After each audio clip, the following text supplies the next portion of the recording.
नमस्कार। अरुणाचल समाचार में आपका स्वागत है। मैं हूं रैनोमी। आए बुलेटिन में सबसे पहले देखते हैं मुख्य समाचार।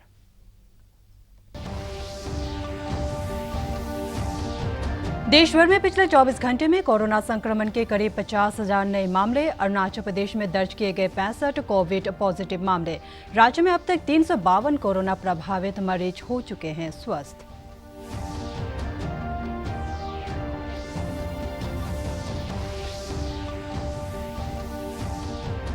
ईटानगर राजधानी क्षेत्र में कोरोना के संक्रमण को फैलने से रोकने के लिए सभी विभागों के कर्मियों और वार्ड में रैपिड एंटीजन टेस्ट जारी। स्वास्थ्य सचिव पी पार्थिबन ने बताया, अब तक किए गए 13,000 से अधिक एंटीजन टेस्ट।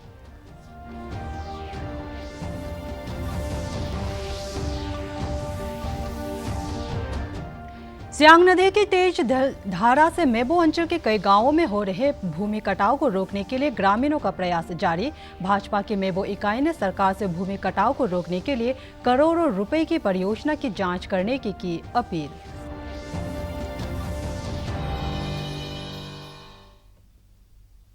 देश में अब तक कोविड-19 से रिकॉर्ड 8,50,000 लोग ठीक हुए हैं। इसके साथ ही स्वस्थ होने वाले लोगों की दर 63% से अधिक हो गई है। केंद्रीय स्वास्थ्य और परिवार कल्याण मंत्रालय ने बताया है कि पिछले 24 घंटों में देश भर में कोविड-19 के करीब 32,000 लोग स्वस्थ हुए हैं। मंत्रालय ने बताया है कि करीब 50,000 नए मामलों का पता चला है, जिससे देश में इस महामारी से संक्रमित हुए लोगों की कुल संख्या लगभग 13,36,000 हो गई है। लेकिन सक्रिय मामलों की संख्या सिर्फ 4,56,000 है। एक दिन में 757 लोगों की मौत हुई है। देश में मरने वालों का आंकड़ा 31,358 हो गई है। इस बीच महामारी से मरने वालों की दर में लगातार गिरावट आ रही है और ये 2.34% हो गई है।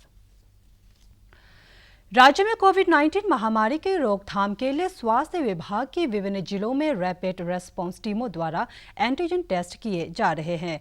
इस बीच पिछले 24 घंटों के दौरान 65 और लोग कोरोना संक्रमण से प्रभावित पाए गए हैं। इन सभी का दिशा निर्देशों के अनुसार इलाज किया जा रहा है। राज्य में अब तक कोविड-19 संक्रमण के सक्रिय मामलों की संख्या बढ़कर 661 हो गई है। हालांकि कल 58 और मरीजों के स्वस्थ होने के बाद उन्हें विभिन्न अस्पतालों से छुट्टी दे दी गई। राज्य में अब तक 352 कोरोना प्रभावित मरीज स्वस्थ हो चुके हैं। प्रदेश में 65 नए कोरोना संक्रमण के मामलों में 30 मामले पापुमपारे जिले से आए हैं और यह सभी अर्धसैनिक बल के कर्मी हैं। जबकि राजधानी क्षेत्र ईटानगर से कल कोरोना के 23 नए मामले मिले हैं। इससे राजधानी क्षेत्र में कोरोना संक्रमण से प्रभावित व्यक्तियों की संख्या अब 374 हो गई है। राज्य में कोविड-19 की जांच के लिए अब तक 53,000 से ज्यादा सैंपल लिए जा चुके हैं। हमारा वार्ड में जो किया है उसमें 2627 किया है, तो उसमें पॉजिटिव हम लोग को 19 मिला है। तो उसका एडिशन में आपका हम लोगों ने ईटानगर का जो कियोस्क सेंटर अशोका होटल में जो कियोस्क सेंटर, वो 3 लोग एंटीजन टेस्टिंग डोज तो किया, उसमें पॉजिटिव एक तो मिल गया। देन लेकी स्टेट क्वारंटाइन सेंटर में उसमें भी 28 आदमी का टेस्टिंग किया है, तो उसमें भी एक तो पॉजिटिव मिला। देन सेक गेट में 165 बांडोडा सेक गेट में किया, उसमें 2 पॉजिटिव मिला।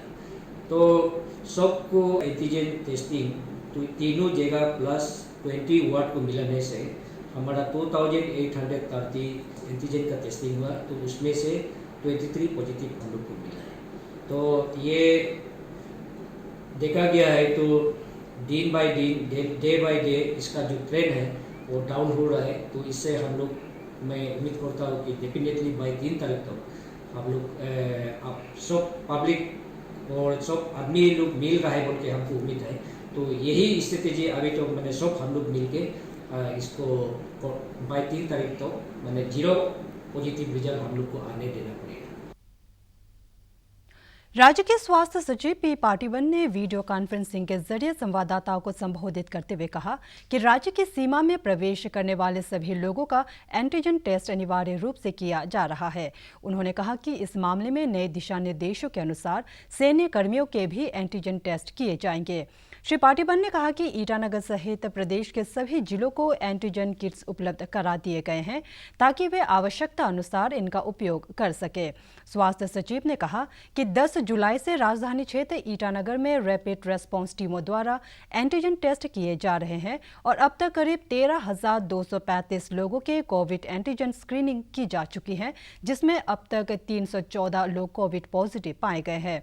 उन्होंने बताया कि आज शाम 4 बजे तक एंटीजन टेस्ट के जरिए 29 पॉजिटिव लोगों का पता चला है, जिसमें सबसे ज्यादा मामले नाहरलगुन के दोकुम कॉलोनी से दर्ज किए गए। श्री पार्थिबन ने बताया कि इस लॉकडाउन के दौरान फ्रंटलाइन वर्कर्स की जांच का लक्ष्य लगभग पूरा कर लिया गया है, जिसमें 1,000 पुलिस कर्मियों और स्वास्थ्य कर्मियों की जांच की जा चुकी है। उन्होंने बताया कि रैपिड रेस्पॉन्स टीम की जांच से हमें कोविड से ज्यादा प्रभावित इलाकों की पहचान करने में सफलता मिली है। स्वास्थ्य विभाग के कोविड जांच दल ईटानगर राजधानी क्षेत्र के सभी विभागों के कर्मियों और प्रत्येक सेक्टर में लोगों का एंटीजन टेस्ट कर रहे हैं ताकि सामुदायिक संक्रमण के किसी भी खतरे को टाला जा सके। इसी के तहत कोविड जांच दल ने आज दूरदर्शन केंद्र ईटानगर के परिसर में रैपिड एंटीजन टेस्ट किया, जिसमें जांच कराने वाले सभी कर्मियों की जांच रिपोर्ट निगेटिव पाई गई। ईटानगर राजधानी क्षेत्र के प्रत्येक वार्ड में एंटीजन टेस्ट के लिए बनाए गए जांच दल के कर्मी आवश्यक दिशा निर्देशों का पालन करते हुए अपने और कोविड जांच कराने वाले व्यक्ति के स्वास्थ्य को ध्यान में रखकर पीपीई किट्स, ग्लोव्स, मास्क और जांच किट्स को एक जगह पर जांच कार्य समाप्त होने के बाद उसे जला रहे हैं। एक तरफ जहां कोविड जांच में लगे स्वास्थ्य कर्मी अपनी ड्यूटी का पालन कर खुश हैं, वहीं जांच कराने वाले लोगों में इस बात का संतोष है कि सरकार संक्रमण को फैलने से रोकने के लिए त्वरित गति से जांच सुविधा को बढ़ा रही है। इतना डिले नहीं करता, इसलिए उसको रैंडम मतलब रैंडम टेस्ट में हम लोग को स्क्रीनिंग के लिए करा जाता है। एक तो ये हमें कंफर्मेशन हो जाता है कि हमारे बीच कोई कोविड से संक्रमित नहीं है और हम जब इधर में ऑफिस में आते हैं, अपने दफ्तर में आते हैं, तो हम खुला मन से आते हैं, शांति से आते हैं और जिस तरीके से कोविड को हैंडल किया जा रहा है, अभी फ्री टेस्टिंग जगह में अलग अलग जगहों पे हो रहा है, कॉलोनीज में हो रहा है, तो we are really thankful to the administration of Itanagar capital complex और हम सोचते हैं कि इस तरीके का और काम आगे बढ़ते रहें। वेस्ट कामेंग जिला स्वास्थ्य अधिकारी डी वांगे ने कहा है कि जिले में कोविड टेस्टिंग और इलाज की पर्याप्त व्यवस्था है। उन्होंने कहा कि राजधानी ईटानगर से कोविड के संबंधित मेडिकल किट्स और दवाइयों की आपूर्ति में लगे स्वास्थ्य विभाग का एक कर्मी को कोविड पॉजिटिव पाया गया है, जिसका कोविड केयर सेंटर में इलाज चल रहा है।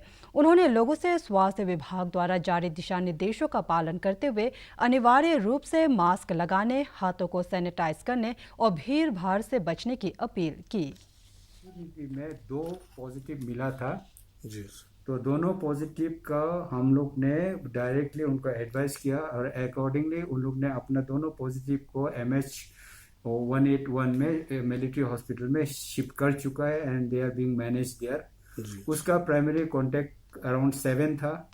पूरा 7 प्राइमरी कांटेक्ट का हम लोग ने रैपिड एंटीजन टेस्ट ऑन 22 किया और सभी का सब फॉर्चुनेटली नेगेटिव निकला।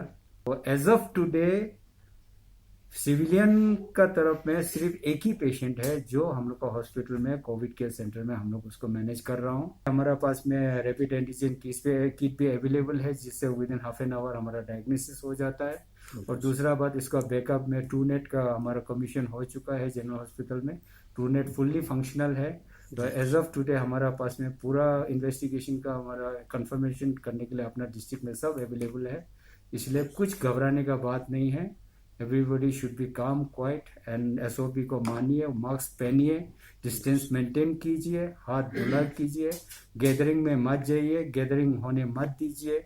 यही मेरा आज आप सभी से रिक्वेस्ट है कि अगर इसी तरह अगर हम चलेंगे, Covid will be nothing but it will get defeated very easily.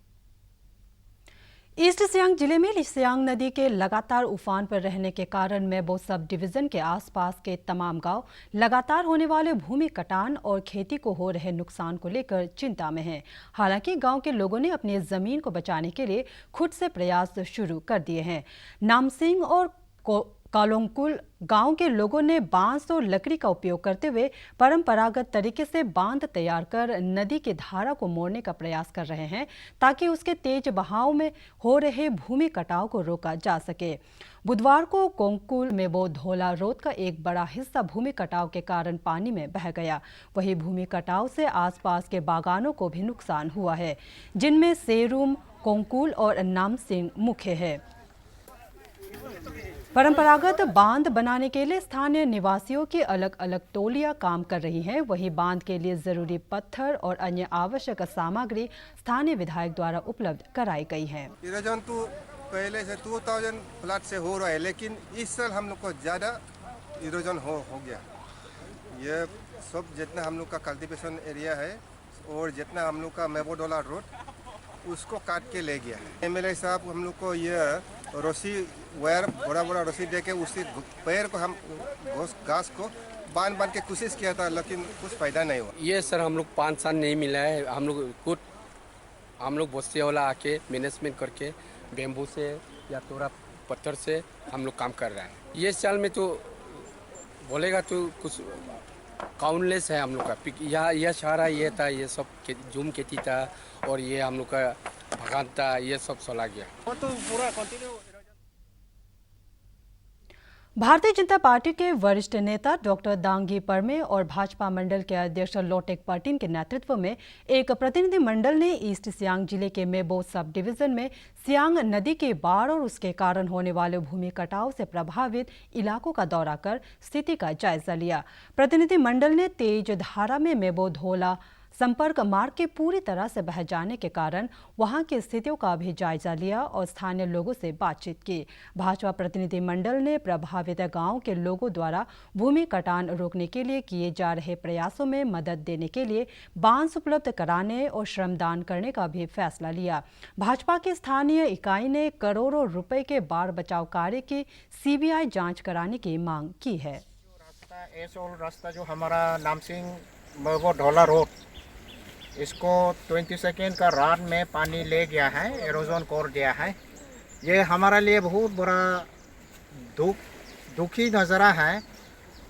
हमारा नामसिंग जो बहुत फर्टाइल जगह है, ये कैश क्रॉप का जितना है ये सब पानी में चला गया। मोर देन 1000 हेक्टेयर्स जैसा इस साल पानी में ले गया।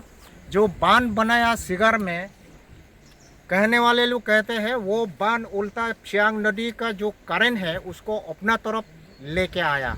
बीजेपी का मंडल का तरफ से और अफेक्टेड पब्लिक का तरफ से हमारा फीलिंग ये है कि 35 करोड़ रुपया को जो काम में नहीं लगा पाया, इसमें किसका गलती है, किसका वजह से ये हुआ है, इसका जांच पड़ताल करना चाहिए। हमारा नेशन का राज्य में याक के दूध और उससे बने उत्पादों की गुणवत्ता को और बेहतर बनाने, साथ ही कोविड-19 महामारी के दौरान याक पालन और दुग्ध उत्पादन पर निर्भर लोगों की आय को बनाए रखने में मदद करने के लिए पिछले दिनों वेस्ट कामेंग जिले के दिरांग में स्थित राष्ट्रीय याक अनुसंधान केंद्र में याक मिल्क के प्रोसेसिंग करने और उसकी गुणवत्ता बनाए रखने के लिए एक प्रशिक्षण कार्यशाला का आयोजन किया गया। कार्यशाला में दिरांग क्षेत्र के आसपास के गाँव के 1 दर्जन से ज्यादा याक पालकों ने भाग लिया। कोविड-19 महामारी के दौरान उपभोक्ताओं को सुरक्षित दूध और उससे बने उत्पादों को उपलब्ध कराने के साथ याक को स्वस्थ बनाए रखने के लिए विशेषज्ञों ने आवश्यक जानकारी दी। इस प्रशिक्षण का एक उद्देश्य प्रधानमंत्री के आत्मनिर्भर भारत के दृष्टिकोण को ध्यान में रखते हुए याक के दूध से बने उत्पादों की गुणवत्ता की जांच करते हुए पैकेजिंग और उसके मार्केटिंग के लिए भी आवश्यक जानकारी देना था, ताकि याक पालक अपनी आमदनी और बढ़ा सके। कार्यशाला का संयोजन केंद्र के विशेषज्ञ डॉक्टर टीपी सिंह और उनकी टीम ने किया। कार्यशाला को निदेशक डॉक्टर पी चक्रवर्ती ने भी संबोधित किया। प्रधानमंत्री नरेंद्र मोदी आकाशवाणी से कल सुबह 11 बजे मन की बात कार्यक्रम में देश विदेश के लोगों के साथ अपने विचार साझा करेंगे। मासिक रेडियो कार्यक्रम की यह 67वीं कड़ी होगी। यह कार्यक्रम आकाशवाणी और दूरदर्शन के समूचे नेटवर्क और आकाशवाणी समाचार की वेबसाइट www.newsonair.com और news on air mobile app पर उपलब्ध रहेगा। यह कार्यक्रम आकाशवाणी, डीडी न्यूज, प्रधानमंत्री कार्यालय तथा सूचना और प्रसारण मंत्रालय के यूट्यूब चैनलों पर उपलब्ध रहेगा। आकाशवाणी से मन की बात कार्यक्रम का पुनः प्रसारण शाम 8 बजे किया जाएगा। अरुणाचल समाचार के आज के अंक में इतना ही। हम कल फिर हाजिर होंगे अरुणाचल और देश दुनिया की खबरों के साथ। आप देखते रहिए अरुण प्रभा। नमस्कार।